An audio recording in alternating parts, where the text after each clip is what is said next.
할렐루야. 여러분들 모두 반갑습니다. 우리 예배당에서 함께 예배하는 분들이나 또 가정에서 예배하는 분들 주의 이름으로 환영합니다. 옆에 계신 분들과 같이 한번 잠시 인사 나누도록 하겠습니다. 반갑게 주 안에서 안부를 전하고 그리스도의 평안을 전하면 좋겠습니다. 지난 한 주간 동안들 모두 편안하셨는지요? 벌써 어느덧 9월 마지막 주일 예배를 하나님 앞에 드리게 됐습니다. 코로나 팬데믹 중에도 시간은 쏜살같이 지나가서 어느덧 여기에 이른 것 같습니다.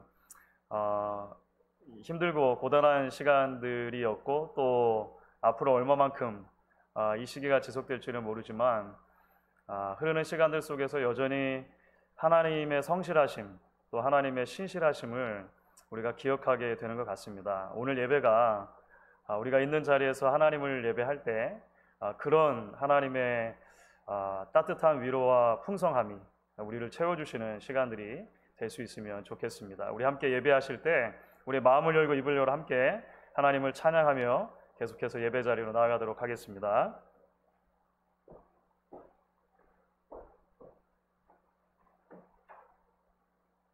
할렐루야. 우리의 소망 되시는 예수님 함께 찬양하시겠습니다.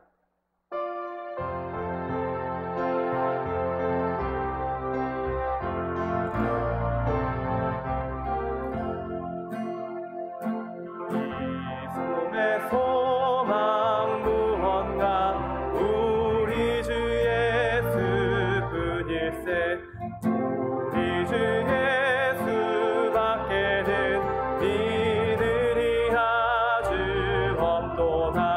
주 나의 반석이시니 그 위에 내가 서리라. 그 위에 내가 서리라. 무섭게 바람 부는 밤 물결이 높이 설렐 때 우리 주 크신 은혜에 소망의 낯을 주리라. 주 나의 반석이시니 그 위에 내가 서리라. 그 위에 내가 서리라. 세상에 있던 모든 것 끊어질 그날 되어도 주의 언약 미사와 내 소망 너무 크리라. 주 나의 반석이시니 그 위에 내가 서리라. 그 위에 내가 서리라. 바라던 천국 올라가 하나님 앞에 배울 때 구주의 흐름이 어여시 바로 서리라. 주 나의 반석이시니 그 위에 내가 서리라.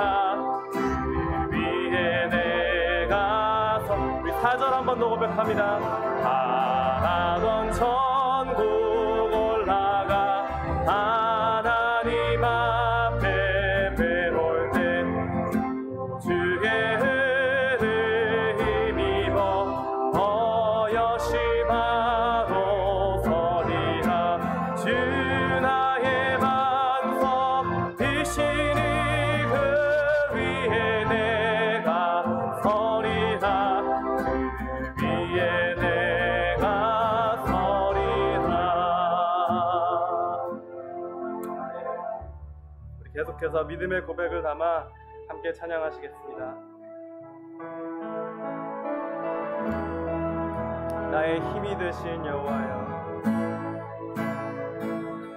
나의 힘이 되신 여호와여, 내가 주님을 사랑합니다. 주는 나의 반석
다 같이 자리에서 일어나셔서 계속 찬양하겠습니다. 주님의 성령.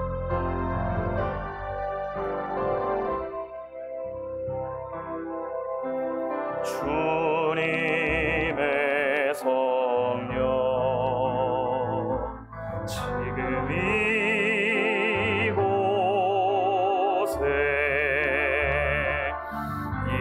임하소서.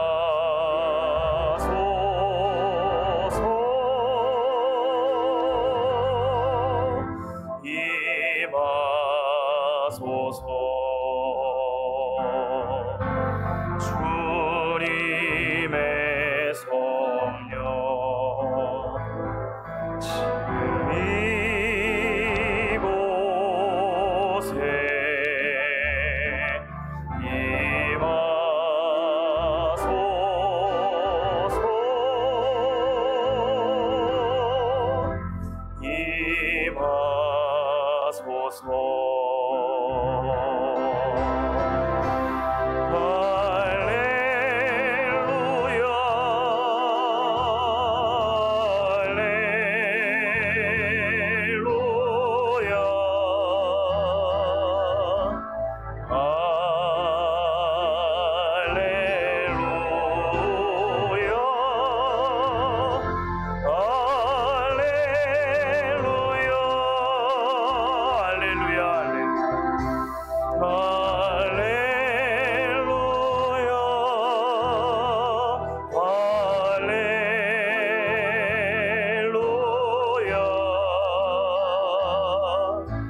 우리의 모든 찬양과 존귀와 영광, 우리 예배를 받기에 합당하신 하나님 아버지, 지난 한 주간 동안도 눈동자 같이 우리를 지켜주셨다가 오늘 이렇게 복된 주일을 주시고 하나님 앞에 주를 사랑하는 백성들이 함께 나와 예배케 하여 주시니 감사합니다.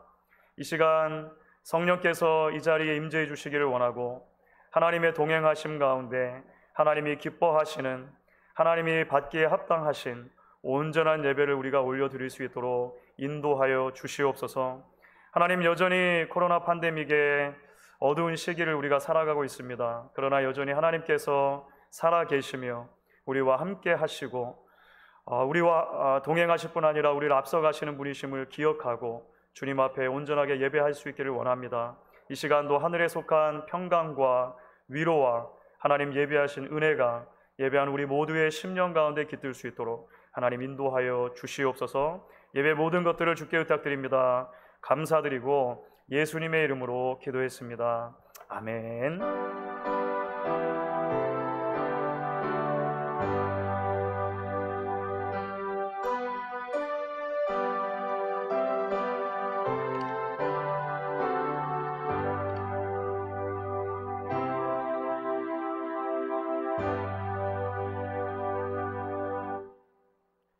오늘 교독문 60번입니다. 시편 139편을 함께 교독하도록 하겠습니다.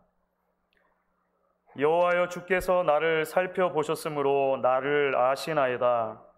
주께서 내가 앉고 일어섬을 아시고 멀리서도 나의 생각을 밝히 아시오며 나의 모든 길과 내가 눕는 것을 살펴보셨으므로 나의 모든 행위를 익히 아시오니 여호와여, 내 혀의 말을 알지 못하시는 것이 하나도 없으시니이다. 내가 주의 영을 떠나 어디로 가며 주의 앞에서 어디로 피하리이까? 내가 하늘에 올라갈지라도 거기 계시며 스올에 내 자리를 펼지라도 거기 계시니이다. 내가 새벽 날개를 치며 바다 끝에 가서 거주할지라도 거기서도 주의 손이 나를 인도하시며 주의 오른손이 나를 붙드시리이다. 하나님이여, 나를 살피사 내 마음을 아시며 나를 시험하사 내 뜻을 아옵소서. 내게 무슨 악한 행위가 있나 보시고 나를 영원한 길로 인도하소서. 아멘. 전능하사 천지를 만드신 하나님 아버지를 내가 믿사오며 그 외아들 우리 주 예수 그리스도를 믿사오니 이는 성령으로 잉태하사 동정녀 마리아에게 나시고 본디오 빌라도에게 고난을 받으사 십자가에 못 박혀 죽으시고 장사한 지 사흘 만에 죽은 자 가운데서 다시 살아나시며 하늘에 오르사 전능하신 하나님 우편에 앉아 계시다가 저리로서 산 자와 죽은 자를 심판하러 오시리라. 성령을 믿사오며 거룩한 공회와 성도가 서로 교통하는 것과 죄를 사해 주시는 것과 몸이 다시 사는 것과 영원히 사는 것을 믿사옵나이다. 아멘. 우리 자리에 앉으셔서 계속 찬양하겠습니다.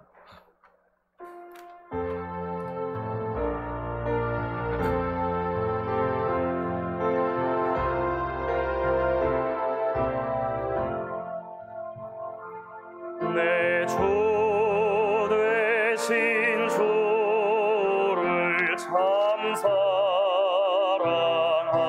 사랑하고 또 그에게 죄를 각오합니다. 그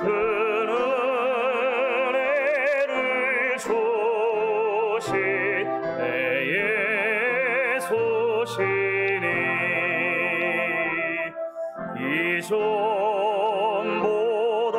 이전보다도 사랑합니다. 주 날 사랑하사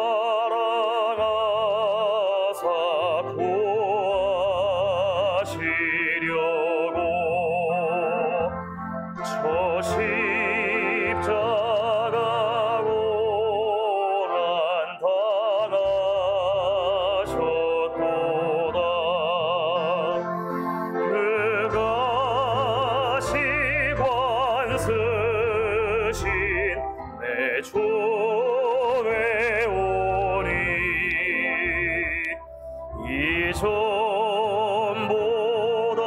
이전보다도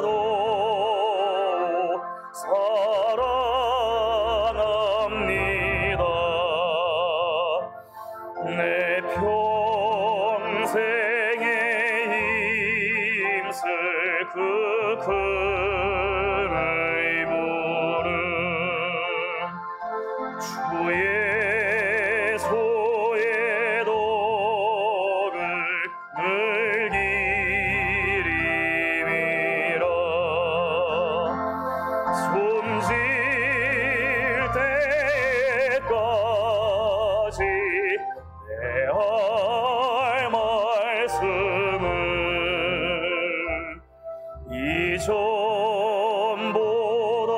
이전보다도 사랑합니다. 그 영광의 나라 들어가서 그 풍성한 은혜 늘 감사리.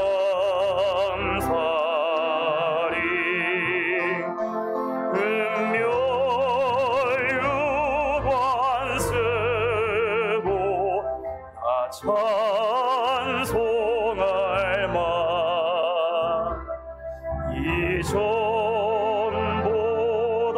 이전보다도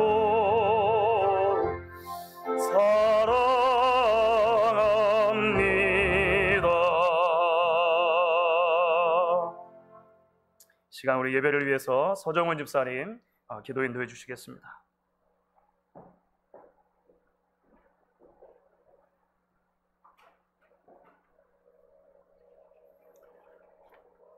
다 같이 기도드리시겠습니다.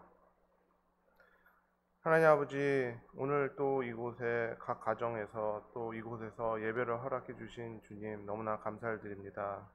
이 예배를 통해 주님께서 주시는 말씀을 듣기를 원합니다. 이곳에 같이 임재해 주셔서 오늘 드리는 예배가 온전히 주님께 드릴 수 있도록 주님 도와주시옵소서. 오직 주님만 바라보고 저희가 주님 안에서 주님의 자녀로 또 주님의 은혜로 하루하루 살아갈 수 있도록 주님 항상 보호해 주시옵소서. 주님의 말씀에 순종하며 살아갈 수 있는 저의 신앙을 주님께서 지켜주시옵소서. 매일매일 받는 주님의 은혜가 끊이지 않고 감사하며 살아갈 수 있도록 주님께서 저희를 인도해 주시옵소서. 예수님께서 저희의 죄 용서하심을 위해 십자가에서 돌아가신 것을 저희가 잊지 않고 항상 감사하며 살아갈 수 있는 주님의 자녀가 될 수 있도록 주님 지켜주시옵소서. 전 세계에 퍼져 있는 이 코로나 사태를 위해 기도를 합니다. 주님 뜻 안에서 이 일이 끝나길 간절히 기도를 드립니다. 이 시간을 통해 많은 사람들이 주님께 돌아올 수 있도록 간절히 기도를 드립니다. 또 저희 목양 성도님들도 많은 힘든 시기를 지나고 있습니다. 모든 것을 다 아시는 주님께서 찾아가 주셔서 위로해 주시길 간절히 기도드립니다. 모든 염려와 근심을 주님께 내려놓고 견딜 수 있도록 주님께서 도와주시옵소서. 이 시간을 통해 주님과 더욱더 가까이 교제하기를 원합니다. 저희의 눈과 귀를 열어주셔서 주님께서 주시는 말씀을 놓치지 않고 더욱더 깊은 영적 교제를 할 수 있도록 주님께서 허락해 주시옵소서. 오늘 이 예배에 나와 주님께 저희의 죄를 회개합니다. 지난 한 주간 알고 지은 죄, 또 모르고 지은 죄 너무나 많습니다. 주님, 이 시간을 통해 회개를 하오니 저희의 죄를 용서해 주시고 저희의 시선이 항상 주님만 바라볼 수 있도록 주님께서 지켜주시옵소서. 또 저희가 교만하지 않고 항상 주님 안에서 겸손하게 살아갈 수 있도록 주님 도와주시옵소서. 주님, 오늘 이 예배를 통해 주님의 살아계심을 저희가 경험하게 할 수 있도록 주님 지켜주시옵소서. 살아 역사하시는 하나님을 만나게 해주시고 주님께 더욱더 가까이 갈 수 있는 주님의 자녀가 되길 원합니다. 우리의 삶의 방향을 주관해 주시고 저희가 주님의 뜻에 따라 살아갈 수 있는 신앙을 허락해 주시옵소서. 예배를 준비하는 모든 손길들의 그 성김과 수고를 기억하여 주시고 주님을 더 잘 섬길 수 있는 지혜와 힘을 허락해 주시옵소서. 주님의 말씀을 전하시는 목사님과 같이 해주셔서 모든 성도들이 이 시간을 통해 많은 은혜를 받을 수 있도록 주님 도와주시옵소서. 이 악한 세상 가운데서도 항상 주님만 바라보며 주님의 선하심을 닮아갈 수 있도록 주님 영적으로 항상 깨울 수 있도록 주님 도와주시옵소서. 온라인과 예배당에서 예배를 드리는 유초등부, 중고등부 아이들을 기억하여 주시옵소서. 오늘 이 예배를 통해 이 아이들이 주님을 더 알아가고 사모하는 마음을 가질 수 있도록 주님 도와주시옵소서. 아이들이 이 시기를 지나면서 지치지 않고 주님께 더욱더 가까이 갈 수 있도록 주님 지켜주시옵소서. 말씀을 전하시는 목사님과 전도사님 항상 영적으로 깨어질 수 있도록 또 아이들에게 온전히 주님의 말씀을 전할 수 있도록 주님께서 지혜와 능력을 더하여 주시옵소서. 감사를 드리오며 이 모든 말씀 살아계신 예수님 이름으로 간절히 기도드렸사옵나이다. 아멘.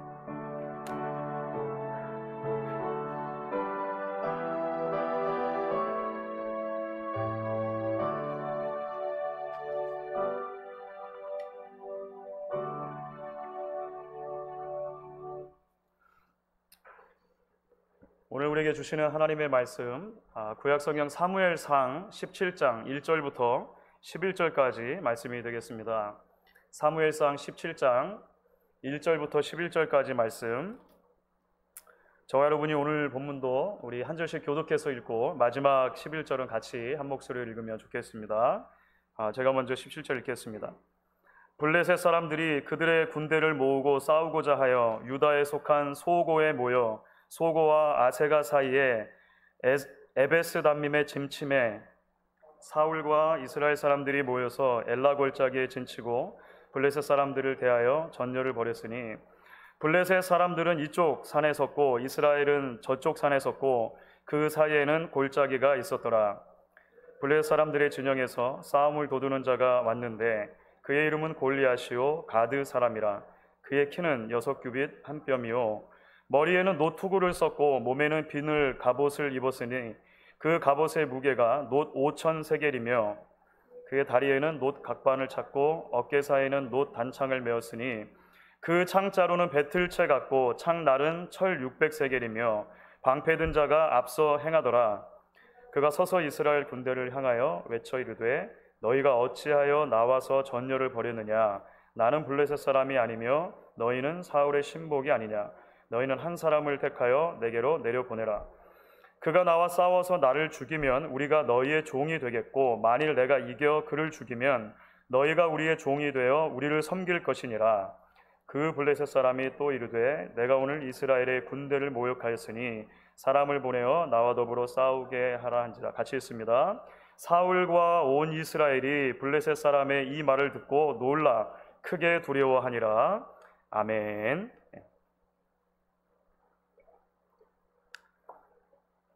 한자어로 이란격석이라는 사자성어가 있습니다. 아주 어렵게 들리는데요. 사실은 계란으로 바위치기라고 하는 의미입니다.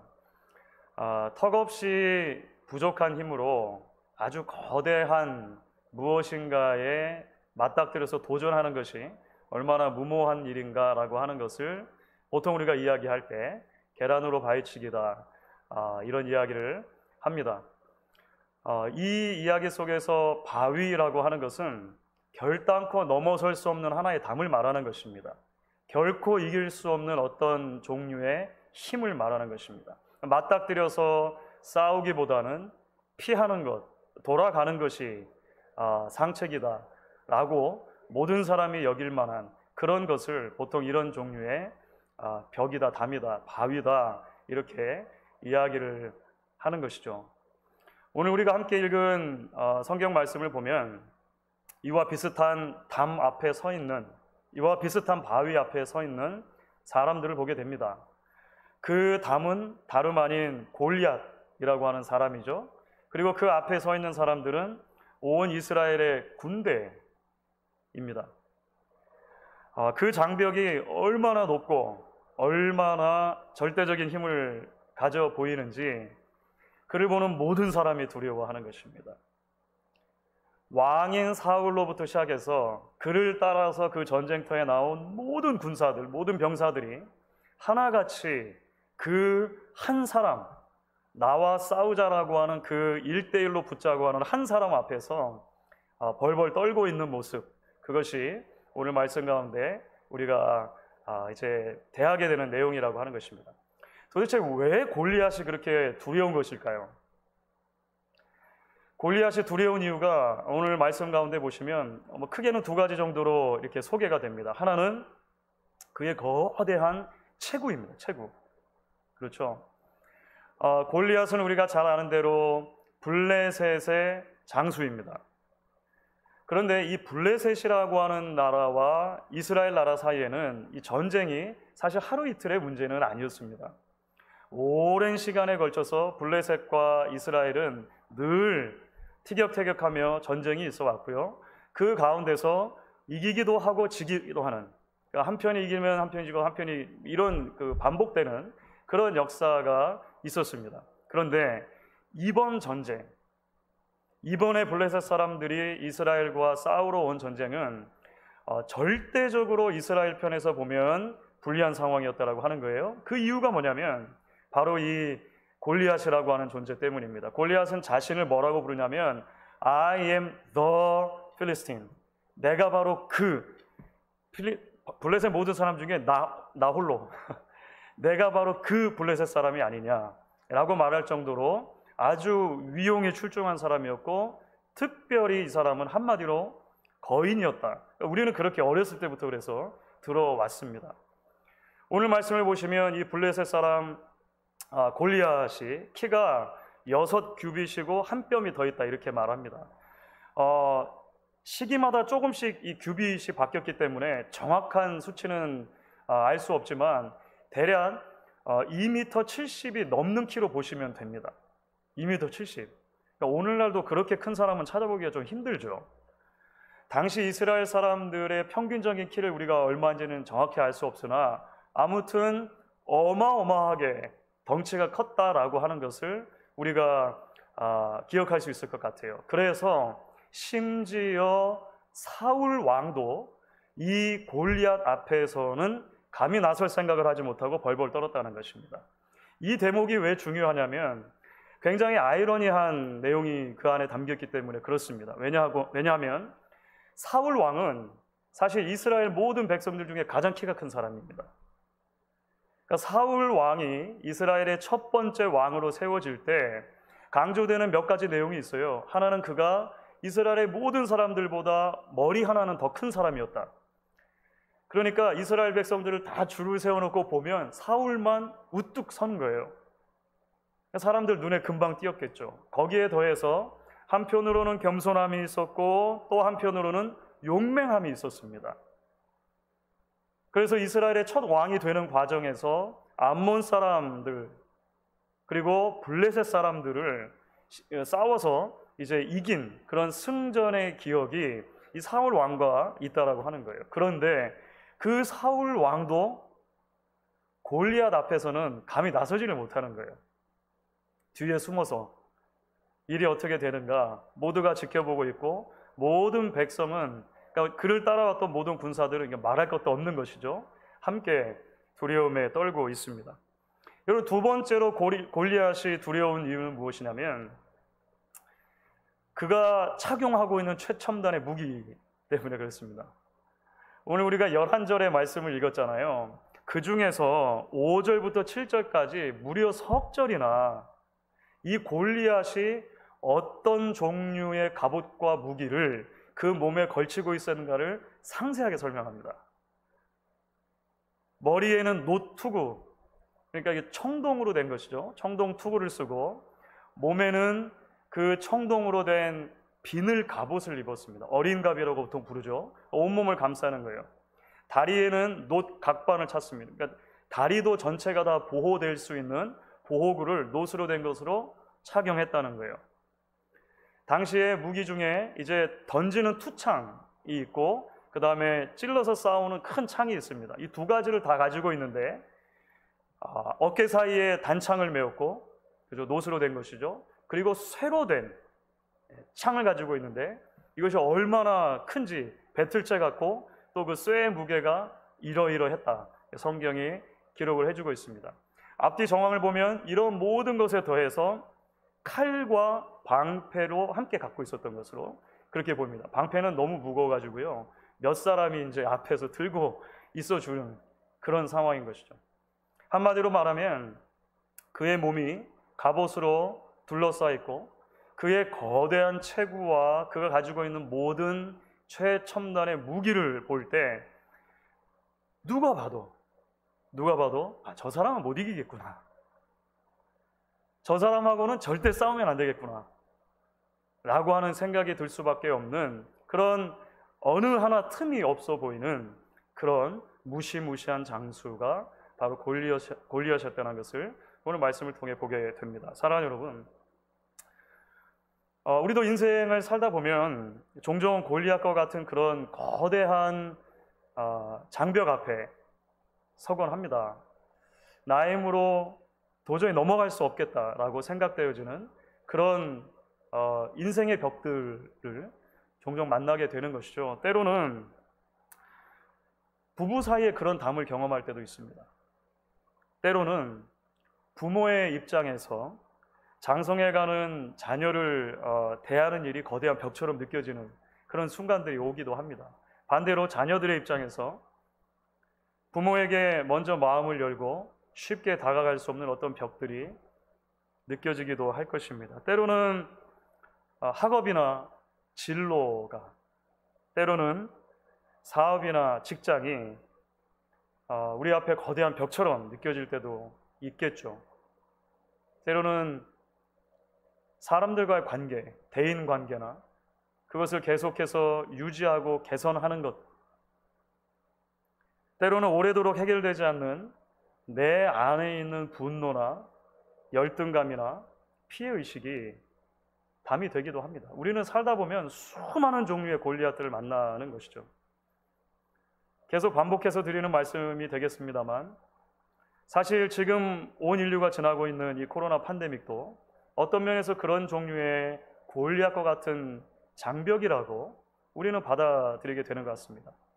마치 그 골리앗 앞에 있었던 수많은 이스라엘 병사들과 같이 우리는 코로나 팬데믹 앞에서 우리가 얼마나 연약한지, 우리가 얼마나 무기력한지, 우리가 얼마나 할 수 있는 것이 제한되어 있는지를 여실히 깨닫고 있습니다. 작년 12월 달에 최초로 발발을 했으니까 한 10개월이 이제 벌써 지나고 있습니다. 10개월을 지나는 동안 여전히 코로나 바이러스는 우리가 넘어서지 못하는 장벽인 거예요. 아직 그 지구상 어느 곳에서도 극복되어진 사례가 없기 때문에 그렇습니다. 그래서 우리는 불안한 것이죠. 그래서 우리는 두려운 것입니다. 사람들 안에 존재하는 이 거대한 장벽 앞에 선 두려움과 불안함이 흉흉함을, 때로는 흉폭함을 사회 안에 만들어내고 있는 모습을 우리가 본다는 거예요. 그렇기 때문에 여러분, 우리는 오늘 이 골리앗이라고 하는 거대한 장벽 앞에서 떨고 있는 당신의 백성들을 향해 주시는 하나님의 답변이 무엇이었는가에 조금 더 주의를 기울일 필요가 있는 것입니다. 왜냐하면 그 이스라엘 백성들 군대의 모습이 우리의 모습일 것이고, 그들에게 주셨던 하나님의 답변이 여전히 우리에게 주시는 하나님의 답변과 맞닿아 있기 때문이라고 하는 것이죠. 여러분, 이제 오늘 다 읽지는 않았지만 사무엘상 17장의 이야기가 계속해서 진행되는 것을 보면 우리는 하나님께서 지금 이스라엘 백성들에게 주시는 답변의 정체가 과연 무엇이었나를 명확하게 보게 됩니다. 하나님의 답변은 무엇이었습니까? 놀랍게도 그 골리앗을 두려워하지 않는 어떤 한 준비된 사람을 세우시는 거예요. 그리고 그 골리앗을 두려워하지 않는 한 사람을 통해 이스라엘 백성들을 구원해 주시는 것입니다. 여러분 다 짐작하시겠지만 그 한 사람이 누구냐면 다윗이죠. 다윗. 그렇죠. 그 이야기가 17장에 쭉 흘러갑니다. 다윗은 본래 전쟁에 참가하지를 않았습니다. 사실 참가를 안 한 게 아니고요, 못한 것입니다. 왜냐하면 당시에 이스라엘 백성들의 기준으로 보면 전쟁에 참여할 수 있는 나이가 정해져 있었는데 20세 이상이었습니다. 다윗은 그 나이가 안 된 거예요. 그러니까 아직 나이가 너무 어린 것이죠. 다윗은 8형제 중에 막내거든요. 다윗의 그 8형제, 다윗 포함해서 8형제 중에 지금 이 전쟁에 나가 있는 사람은 위에 셋밖에 없습니다. 그러니까 우리가 많이 잡아도, 나이를 계산했을 때 아무리 많이 잡아도 지금 다윗은 15살에서 16살 정도 되는 청소년이었다라고 보통 그래서 우리가 짐작을 하는 것이죠. 그러니까 전쟁에 참가할 자격도 사실 안 되는 거예요, 다윗은. 자, 그런데 왜 이 다윗이 그러면 이제 전쟁터에 있게 되었냐라고 하는 것이죠. 그것은 형들을, 그러니까 세 아들을 전쟁터에 보내놓은 아버지의 노파심 때문이었습니다. 그 아버지가 세 아들이나 전쟁터에 보내놓고 불안하겠죠. 누구라도 그렇지 않겠습니까? 그래서 막내, 늘 심부름시키던 그 막내 다윗에게 음식을 들려보내면서 가서 형들이 잘 있는지 확인해라. 그리고 그 증표를 가지고 와라. 이렇게 한 거예요. 다윗은 언제나 그랬던 것처럼 아버지의 말씀에 순종한 것입니다. 그래서 그 음식을 싸들고 이제 이스라엘 군과 블레셋 군이 대치하고 있는 그 골짜기까지, 엘라 골짜기까지 간 것이죠. 그런데 거기서 아주 놀라운 일이 벌어지는 것이죠. 그 어린 소년 다윗이 블레셋의 장수였던 골리앗과 싸워 이겨버린 것입니다. 골리앗이라고 하는 문제에 대한 하나님의 답변이 다윗이었다고 하는 사실은 우리에게 사실 놀라운 성경적인 진리를 가르쳐 줍니다. 바로 하나님의 백성들에게 있어서 전쟁의 승패가 어디에 달려 있는가라고 하는 것을 이 이야기를 통해 우리는 너무나 명확하게 보게 돼요. 하나님의 백성들의 역사에 있어서 전쟁의 승패라고 하는 것은 외모에 달려있지 않은 것입니다. 외적인 숫자, 외적인 권력, 외적인 힘, 키, 그가 가지고 있는 무기, 이 모든 것들이 1차적인 요인이 아니었다라고 하는 것을 계속해서 이스라엘 백성의 역사는 가르쳐 주는데, 이 다윗과 골리앗 이야기에서 특별히 이것이 강조돼서 우리에게 드러나고 있는 것이죠. 그렇다면 중요한 것이 무엇입니까? 하나님이 싸우는 전쟁이어야 한다는 거예요. 그래서 하나님이 준비시킨 사람은 하나님의 마음에 합한 자여야 하는 것입니다. 외향이 중요한 것이 아니라 마음이 중요한 것입니다. 마음이 온전히 하나님께로 향해져 있는가 그렇지 않은가 라고 하는 것이 전쟁의 승패를 가로짓는 거예요. 하나님이 그 이름에 합당한 영광과 존귀를 받기를 갈망하는 마음, 그 마음이죠. 그래서 하나님의 이름이 없인 여기는 것을 무슨 일이 있어도 참아볼 수 없는 그 순수한 열정, 나아가서 만군의 여호와께서 나와 함께 하시면 적의 외향과 상관없이 능히 이 전쟁을 이길 것이라고 하는 아주 단순한 믿음, 하나님께서는 그렇게 준비된 사람을 통해서 당신의 백성들을 구원해 주시고 당신의 역사를 일으켜 주신다라고 하는 것입니다. 여러분, 그래서 사무엘상 17장을 보시면 실제로 다윗이 골리앗과 싸우는 모습 가운데 이런 부분들이 의도적으로 이게 대조가 되면서 잘 드러나 있는 것을 보게 됩니다. 여러분, 골리앗의 으름장 앞에서 사울 왕을 비롯해서 이스라엘 전 군대가 다 두려워 떨고 있었다라고 말씀을 드렸지 않습니까? 누구도 먼저 나서서 맞닥뜨려 싸울 엄두를 못 내는 것이죠. 그런데 블레셋 사람 골리앗이 이스라엘 백성들 앞에 나와서 그 전쟁을 도두는 그 말 한마디를 듣고서 분노에 휩싸인 한 사람이 있었다는 거예요. 그 사람이 바로 다윗인 거죠. 그 거룩한 분노가 결국은 다윗으로 하여금 그 골리앗과 싸우는 것을 결정하게 만들었지 않습니까? 자, 그 이유는 뭐냐면 단 하나입니다. 26절을 보면 다윗이 이렇게 말해요. 그 골리앗이 말하는 것을 잘 듣고 있다가 다윗이 옆에 있는 사람에게 이렇게 말하는 것입니다. 이 할례 받지 않은 블레셋 사람이 누구이기에 살아계시는 하나님의 군대를 모욕하느냐. 그러니까 다윗은 뭘 본 거냐면 골리앗의 키를 먼저 본 게 아닙니다. 그의 온 몸을 휘감고 있는 번쩍번쩍한 갑옷을 먼저 본 것이 아니죠. 그 사람 안에 있는 그의 영혼의 실체가 무엇인지를 다윗은 본 거예요. 할례 받지 않은 마음, 하나님과 동떨어져 있는 마음, 하나님을 대적하는 마음. 그래서 지금 이스라엘 군대를 조롱하는 것 같지만 사실은 하나님을 조롱하고 있고 하나님을 무시하고 있는 그 실체를 보았다라고 하는 거예요. 여러분, 다윗이 골리앗과 싸우는 데 있어서 사용한 그 무기들을 보면 더 놀랍습니다. 다윗은요, 그 골리앗 앞에 나서는데 한 조각의 갑옷도 걸치지 않고 나갑니다. 그렇죠. 원래는 사울이 왕이 불러다 놓고 네가 대신해서 싸워주겠다고 하니까 너무 고마운데 그러면 내 갑옷이라도 입고 나가렴. 이렇게 해가지고 자기 갑옷을 입혀주려고 했거든요. 여러분, 맞을 리가 없죠. 사울이 이스라엘 백성 중에서 제일 컸다는 것을 생각하면 누구도 사실은 그 갑옷은 맞지 않았을 거예요. 뿐만 아니라 다윗은 목동이었습니다. 그러니까 전사는 아닌 거예요. 그러니까 정식 군인은 아닌 것이죠. 그러니까 갑옷 자체가 불편한 것입니다. 그래서 평소 목동의 복장을 그대로 걸치고 나가는 거예요. 상상을 해보십시오. 골리앗에 대해서 다 설명을 드렸잖아요.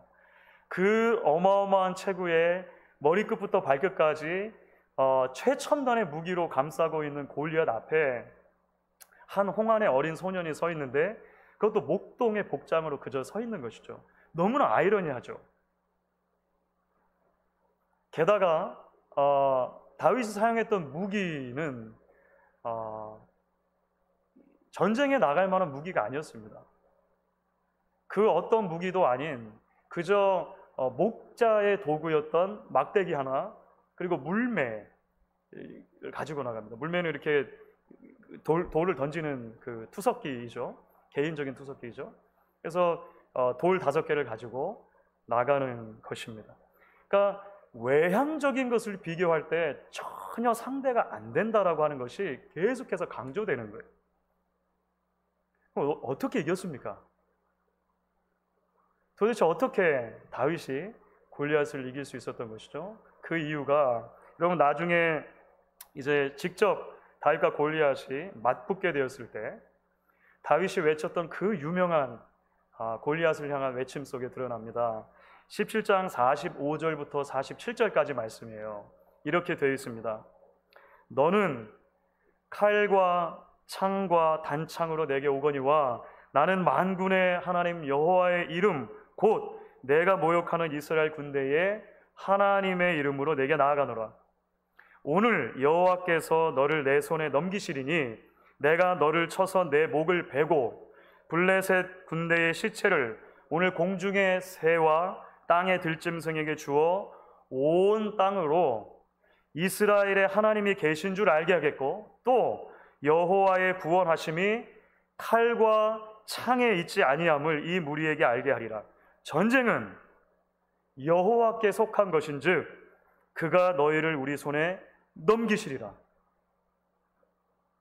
이 단순하고 이 순수한 열정과 믿음이 하나님 앞에서 기적을 이스라엘 온 백성들로 하여금 경험하게 해 주었다라고 하는 것입니다. 자, 그렇다면 여러분, 우리가 오늘 이 너무나도 잘 알고 있는 다윗과 골리앗의 이야기를 지금 이 시대를 지나고 있는 우리들에게 어떻게 적용을 할 수가 있을까요? 여러분, 무엇보다도 먼저 우리는 오늘 말씀 가운데 드러난 다윗의 모습에서 우리의 구원자이신 예수 그리스도의 그림자를 보아야 할 것입니다. 여기로부터 출발하는 것이 사실은 우리 크리스찬들에게 대단히 중요합니다. 여러분, 골리앗 앞에 다윗이 너무나 큰 대조를 보였다는 말씀을 드렸습니다. 그런데 아십니까? 골리앗 앞에 다윗과도 같이 사실 예수님도 겉모양으로만 놓고 보면, 외모와 외향적인 조건만 놓고 보면 너무나도 초라하고 너무나도 볼품없는 인생을 사셨던 것을 우리가 말씀의 페이지들을 통해 읽게 됩니다. 예수님은 가난한 한 가정에서 태어나셨고 자라는 내내 아버지를 도와 목수 일을 하며 자랐습니다. 소위 말하는 공생애를 시작한 이후에도 예수님께서는요, 그 팔레스틴 지역의 중심지였던 예루살렘에 떡하니 등장하신 것이 아니라 변두리 중에서도 변두리였던 갈릴리 지역을 사역의 주무대로 삼으셨습니다. 예수님의 12 제자들은 다 그 변두리 지역의 출신들이었습니다.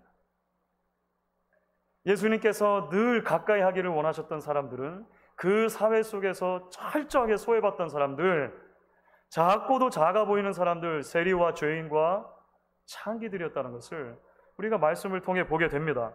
여러분, 반면에 당시 유대교의 종교 지도자들은 그 누구도 넘어설 수 없는 거대한 장벽이었습니다. 골리앗과 같은 권위들이었습니다. 로마의 황제와 그 황제가 임명한 관리들, 군대는 골리앗과 같이 그 당시 누구도 넘볼 수 없고 누구도 넘어설 수 없어 생각했던 힘 그 자체라고 하는 것이죠. 결국 여러분, 복음서 이야기를 보면 예수님께서 그 두 골리앗과 같은 두 힘들, 유대 종교 지도자들과 로마의 관리의 합작에 의해서 당시에 가장 비참한 형벌인 십자가 형벌을 받고 죽으신 것처럼 보여요. 그러니까 겉으로만 놓고 보면 사실은 웬 시골의 한 랍비가 결국은 자신이 이루려고 했던 꿈을 다 이루지 못하고 그저 당시의 권력에 희생되어 그 꿈이 쓰러져 가는 것처럼 보인다라고 하는 것입니다. 그런데 여러분, 우리는 이야기가 거기서 끝나지 않는다는 것을 알고 있습니다. 하나님의 구원 계획은 참으로 놀라운 것입니다. 바로 그 사건을 통해서 하나님께서는 온 인류를 구원하시는 하나님의 계획을 펼쳐주시는데요. 그 이유가 무엇이냐면 예수 그리스도께서 넘어야 할 궁극적인 장벽이라고 하는 것이 사실은 몇 사람의 권력자, 몇 사람의 우월한 사람들을 넘어서는 것이 아니었기 때문에 그렇습니다. 하나님의 계획, 예수님께서 정말로 넘어야 하는 장벽은 무엇이었냐면 죄와 사망의 권세입니다. 죄와 사망의 권세. 모든 인간이 결국은 맞닥뜨릴 수밖에 없는 인생의 가장 큰 골리앗과 같은 장벽, 심지어 대제사장도, 심지어 당시의 황제도 넘어설 수 없는, 누구나 맞닥뜨려야 하는 죄의 비참함과 그 죄의 결과로 찾아오는 사망이라고 하는 종착점, 죽음이라고 하는 종착점이 바로 예수님께서 하나님의 구원의 계획 가운데 넘으셔야 했던 장벽이기 때문에 그렇습니다. 예수님께서 십자가에 돌아가신 뒤에 3일 만에 부활하십니다. 그 부활 사건을 통해 죄와 사망의 권세를 멸하시는 것이죠. 그리고 나서 그 놀라운 부활의 능력 가운데 믿음으로 반응하는 백성들을 하나님의 자녀로 불러주시는 것입니다. 구원해 주시는 것입니다. 여러분, 그래서 바울이 이 구원을 설명할 때 로마서 8장 1절 2절을 보시면 이렇게 말해요. 그러므로 이제 그리스도 예수 안에 있는 자에게는 결코 정죄함이 없나니 이는 그리스도 예수 안에 있는 생명의 성령의 법이 죄와 사망의 법에서 너를 해방하였습니다. 사실은 우리가 이 땅을 살면서 만나는 모든 장벽들, 사실은 이 죄와 사망이라고 하는 궁극적인 장벽에 비하면 사실은 부수적인 것들이라고 할 수 있습니다. 죄와 사망이 있기 때문에 사실은 이 모든 거대해 보이는 장벽들이 우리에게 장벽으로 다가오는 것이죠. 예수님은 이 문제를 먼저 우리 앞에 하나님의 마음 합한 다윗이 되어서 다윗의 후손으로 오신 주께서 우리를 구속해 주셨다라고 하는 것입니다. 이것이 복음이 우리에게 선포해주는 대단히 놀라운 구원의 선포 가운데 하나인 것이죠. 동시에 여러분, 그렇기 때문에 오늘 우리는 우리에게 주신 이 말씀을 조금 더 나아가서 우리에게 이제 조금 더 직접적으로 적용할 수가 있을 것입니다. 그것은 그 예수님 안에서 하나님께서는 저와 여러분을 다윗과 같이 준비된 한 사람으로 부르신다라고 하는 것을 기억할 필요가 있을 것입니다. 이게 무슨 말입니까? 여러분, 하나님은 어느 시대에나 그리스도인들을 세상의 골리앗을 두려워하지 않는 하나님의 답으로 세우기를 원하셨습니다. 그래서 하나님의 백성들의 모든 역사 속에서 동일하게 드러나는 진리입니다. 여호와의 구원하심이 칼과 창에 달려있지 않았다고 믿으며, 나아가 전쟁은 여호와께 속한 것이기 때문에 만군의 여호와의 이름으로 우리가 나아갈 때 이 전쟁 가운데 승리할 수 있다라고 하는 이 단순한 믿음으로 하나님 앞에 끊임없이 반응하는 어린아이 같은 믿음을 가진 사람들을 하나님은 언제나 시대의 대안으로 세워 오셨다라고 하는 거예요. 여러분, 얼마 전에 한 기독교 신문에서 교회는 팬데믹에 어떻게 반응해 왔는가라고 하는 제목의 기사를 읽은 적이 있습니다. 아마 비슷한 종류의 기사를 신문들에서 읽어보신 분들도 계실 것 같아요. 초기 기독교 시대로부터 해가지고 근세에 이르기까지 전염병이라든지 자연재해라든지 거대한 팬데믹이 인류에게 찾아왔을 때 어떻게 그리스도인들이 그 시대를 향한 하나님의 답변이 되어져 왔었는가 라고 하는 이런 것들을 역사 기록을 통해서 증명을 해나가는 것이죠. 여러 이야기들이 있고 다 감동적인데요, 그 중에 한 예가 이런 것이 있습니다. 아주 초기입니다. 서기 160년 마르쿠스 아우렐리우스가 로마의 황제일 때였습니다. 당시에 로마 제국 전체에 아주 거대한 전염병이 닥쳤습니다.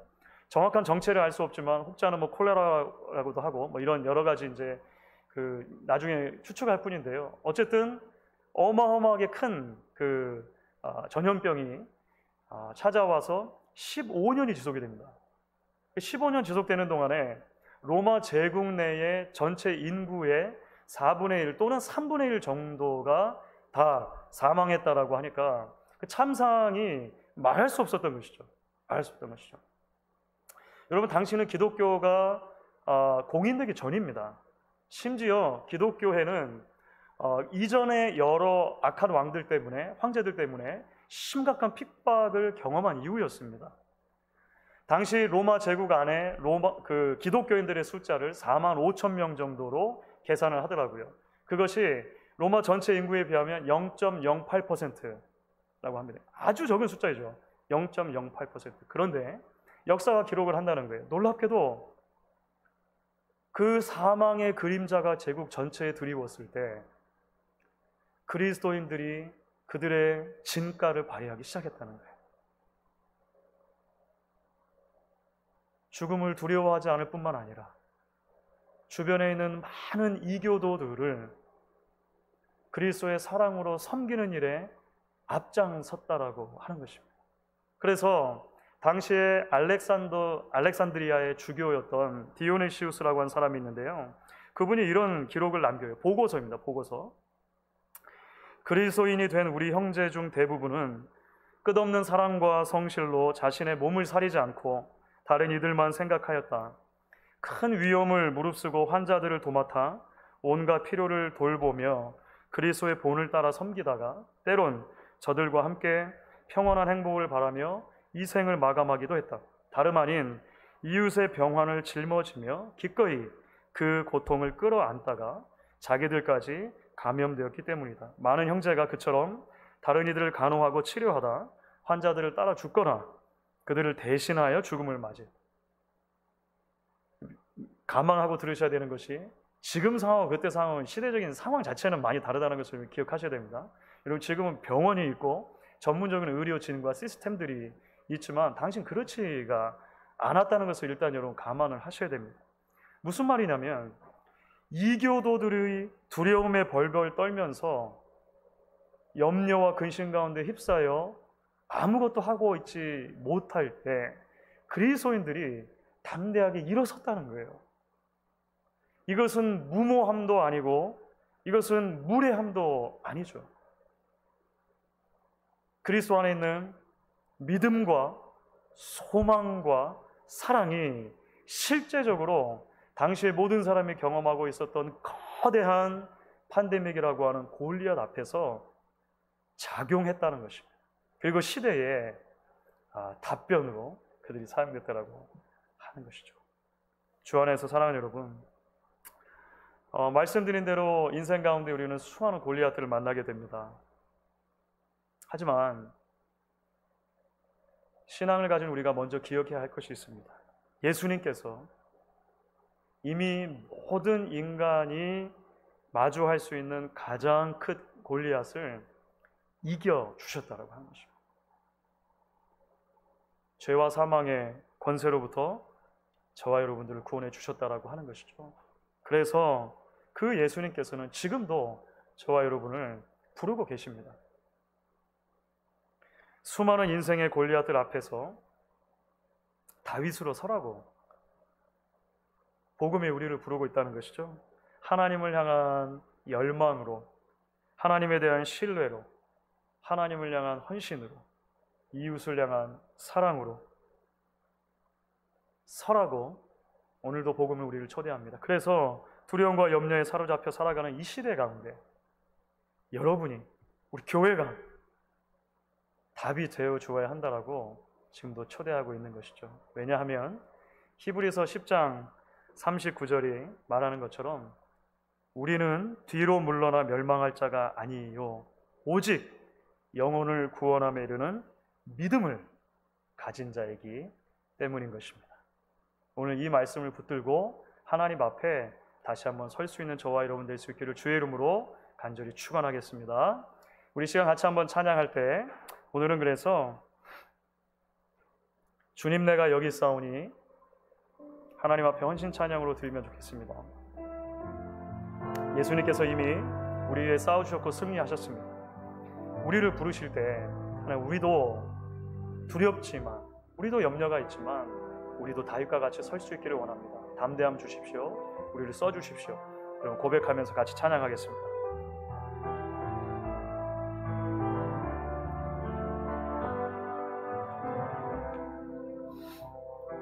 주님 내가 여기 있사오니 나를 보내소서. 나의 마음 나의 몸 주께 드리오니 주 받으옵소서. 주님 내가 여기 있사오니 서주소서. 가진 것 모두 다 주께 드리오니 주 받으옵소서.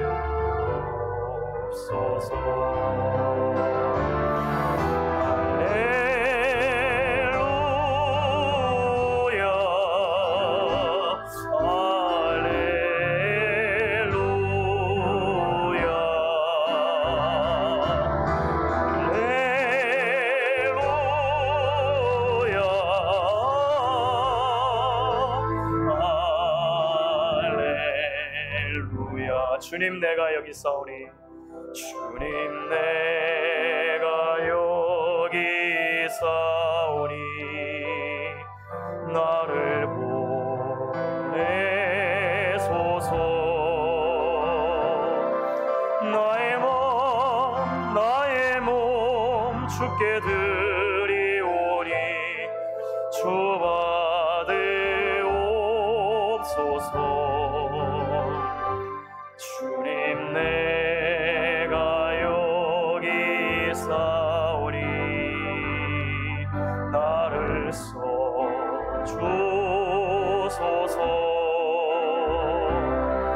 가진 것 모두 다 주께 드리오니 주 받으옵소서.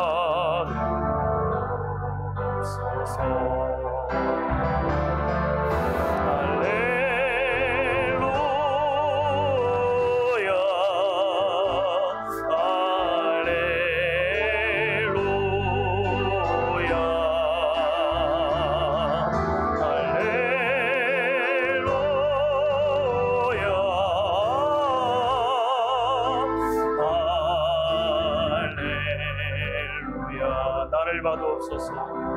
나를 받으옵소서.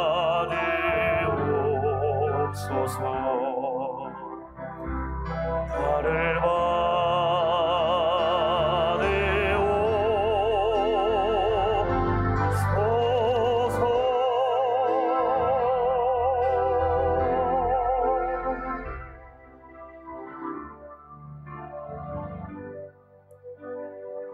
이 시간 우리 말씀을 기억하시면서 잠시 한번 하나님 앞에 결단과 헌신의 기도를 드릴 수 있으면 좋겠습니다.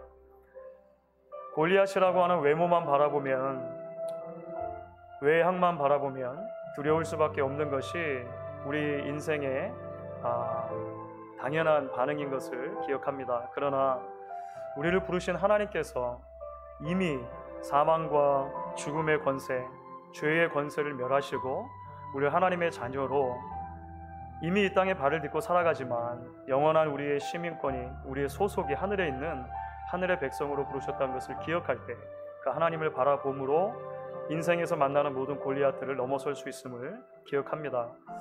예수 그리스도를 기억하며 또한 우리를 작은 다윗으로 부르시는 하나님의 부르심을 기억하며 같이 한번 기도하도록 하겠습니다. 이 팬데믹 시대 가운데 또 우리 개인과 가정, 우리 사업들이 지나고 있는 수많은 어려움들 가운데 다시 한번 우리의 눈을 들어서 주를 바라보게 해 주십시오. 여러분 이 시간 같이 한번 기도하도록 하겠습니다. 함께 기도하겠습니다. 하나님 아버지 감사합니다. 오늘도 하나님 우리를 예배의 자리로 초대하여 주시고 또한 말씀으로 우리에게 다가와 주시니 감사합니다. 하나님 골리앗 앞에 선 다윗 이스라엘 백성들을 기억합니다.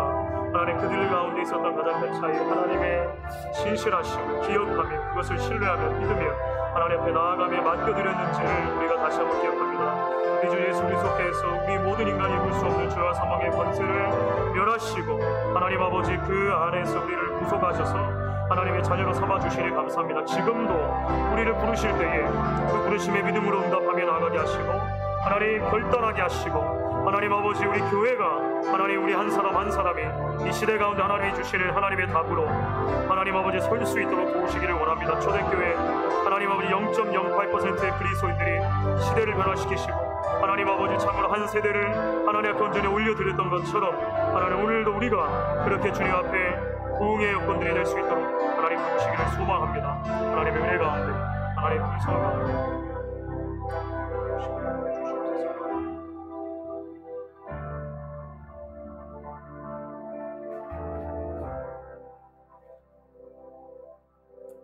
시간 다 같이 자리에서 일어나셔서 우리 봉헌 찬양을 하나님께 올려드리겠습니다.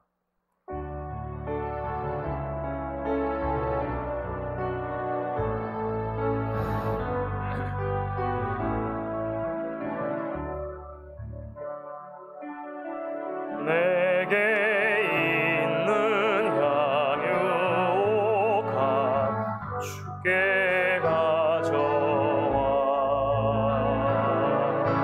그 발 위에 입 맞추고 예드립니다.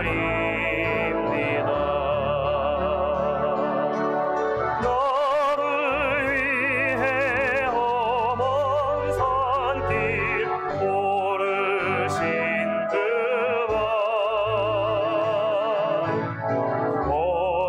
걸음마다 계신 사랑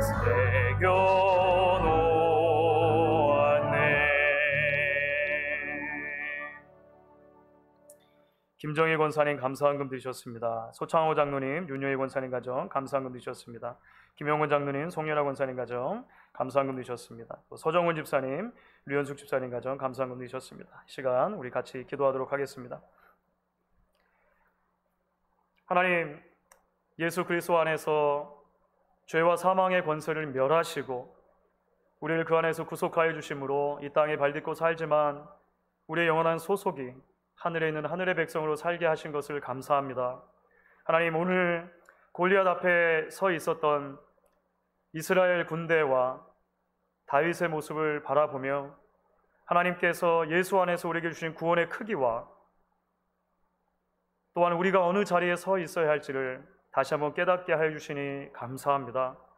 하나님, 우리 개인의 삶 가운데 맞닥뜨리는 수많은 골리앗 같은 장벽들, 또한 지금 온 인류가 지나고 있는 이 코로나의 팬데믹이라고 하는 넘어설 수 없을 것처럼 보이는 벽들, 하나님 모든 것들 앞에서 다시 한번 우리의 믿음의 동기와 방향을 점검하여 보기를 원합니다.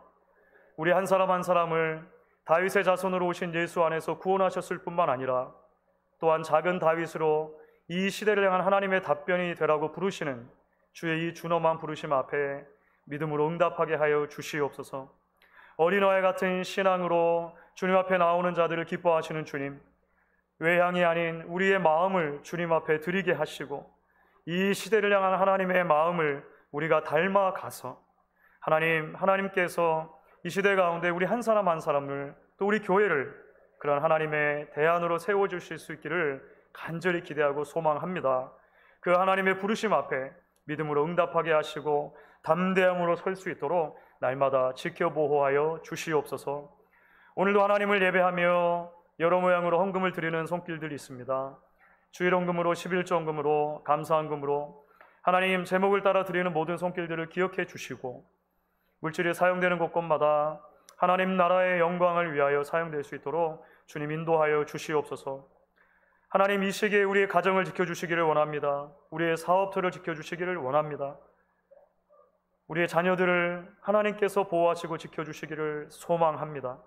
그래야 해서 험한 시기를 지나면서도 여전히 하나님의 하나님 되심을 경험하는 이른 비와 늦은 비로 우리를 채우실 뿐만 아니라 적절한 은혜가 우리를 위로하시는 하나님의 그 풍요로우심을 경험할 수 있도록 주여 도와 주시옵소서. 지금은 우리 구주 예수 그리스도의 크신 은혜와 하나님 아버지의 극진하신 사랑과 성령 하나님의 교통하심이 함께 모여 예배하는 가운데 주신 은혜를 마음에 간직하고 날마다 주님과 동행하며 주님과 함께 싸워 이기기로 결단하는 사랑하는 모든 주의 백성들 머리 위에 그들의 가정과 사업터와 이 아름답고 복된 목양 공동체 위에 지금부터 영원토록 함께 하시기를 간절히 축원하옵나이다. 아멘.